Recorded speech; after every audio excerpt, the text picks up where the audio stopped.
Number 1, जब कोई लड़की आपसे अपनी मोहब्बत खत्म करके आपको छोड़ना चाहेगी तो वो ये 2 काम करेगी। पहले वो अपना लहजा बदलेगी और फिर वक्त देना छोड़ देगी।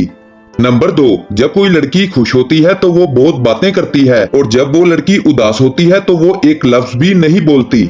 नंबर 3, जब कोई लड़का किसी अच्छी लड़की को खो देता है तो इसका मतलब है वो लड़का उस लड़की को रखने के काबिल ही नहीं था। नंबर 4, हर वक्त 4 दीवारी में रहने वाली लड़की की मोहब्बत से डरो, क्योंकि उस लड़की ने दुनिया नहीं देखी होती। अगर वो लड़की आपको चाहने लगती है तो फिर आप ही उसकी दुनिया होते हैं। नंबर 5, इज्जत के बगैर मोहब्बत बाकी नहीं रहती। परवाह किए बगैर मोहब्बत बोरिंग होती है। ईमानदारी के बगैर मोहब्बत नाखुश होती है और भरोसे के बगैर मोहब्बत गैर मुस्तहकिम रहती है। नंबर 6, औरत की तकदीर उसकी खूबसूरती या तालीम पर मुनहसिर नहीं होती, बल्कि उस मर्द पर मुनहसिर होती है जो उसकी जिंदगी में आता है।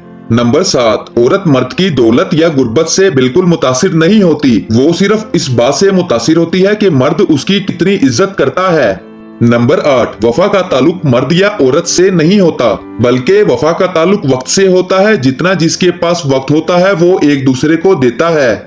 नंबर 9, मिडिल क्लास लड़की बेइज्जती से बहुत डरती है। वो मोहब्बत नहीं करती, वो बस शोहर की तलाश में रहती है।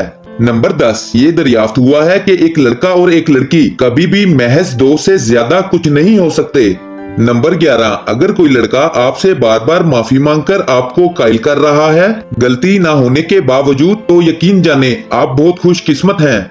नंबर 12, अपने किरदार को इतना मजबूत और अपनी सलाहियत को इतना वसी बनाएं कि लोग आपसे ताल्लुक रखने पर फख्र महसूस करें। नंबर 13, लेने और देने का नाम ही बोने और काटने का नाम है और ये मुमकिन नहीं कि जमीन खुद से बीज बोए और आप फल काटें। इसी तरह मोहब्बत भी लेने और देने का नाम है। नंबर 14, नफ्सियात कहती है जब कोई लड़की मोहब्बत में होती है तो उस लड़की को छोटी और अहमकाना बातों पर आसानी से तकलीफ पहुंचती है।